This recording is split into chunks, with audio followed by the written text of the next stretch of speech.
Evet, Türkiye genelinde 81 ilde eş zamanlı olarak 11.sini düzenlenmiş olduğumuz geleneksel bisiklet turumuz, sağlıklı yaşam, sağlıklı nesiller yetiştirme adı altında bağımlılıklardan ve bir kötü alışkanlıkla uzak kalmak için bu her yıl Yeşilay Genel Merkezimizi Türkiye genelinde, biz de Batman'da bunu yapmaktayız. Gönüllü arkadaşlarımız, Yeşilay gönülleri ve bisiklet severler bugün gördüğünüz gibi 100'e fazla arkadaşımız bu etkinliğe katıldı.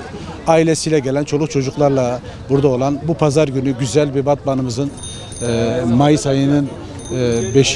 gününde güzel bir havayla biz bu etkinliğimizi iştirak etmekteyiz.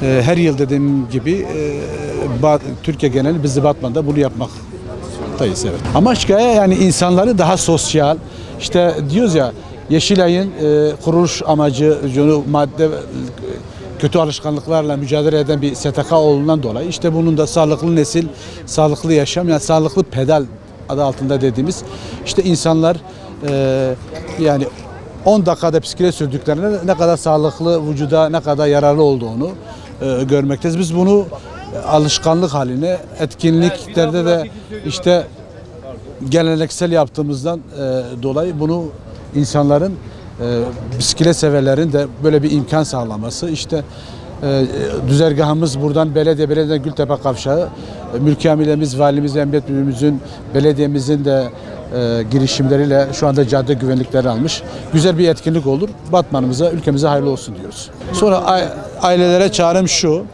Yeşilay'a gönüllü olmak, Yeşilay'ın bütün etkinliklere katılım sağlamak, Yeşilay'ın farkındalığı yaratmak ve kendileri ve gençleri, çocuklarına da Yeşilay'ın etkinliklerine zaman ayırmalarına, ülke için ve kendileri için faydalı olacağına ve ailelere de çağrım şu: maalesef ben 2019'da, 2020'de de bir çağrıda bulunmuştum. Topyekün bağımlılıklarla, uyuşturucuyla mücadelede.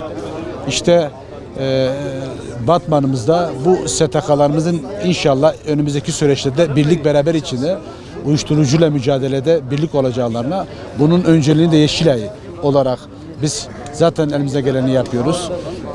İşte bu etkinliklerle de bağımlılıklarla mücadelemizi sonuna kadar devam edeceğiz inşallah.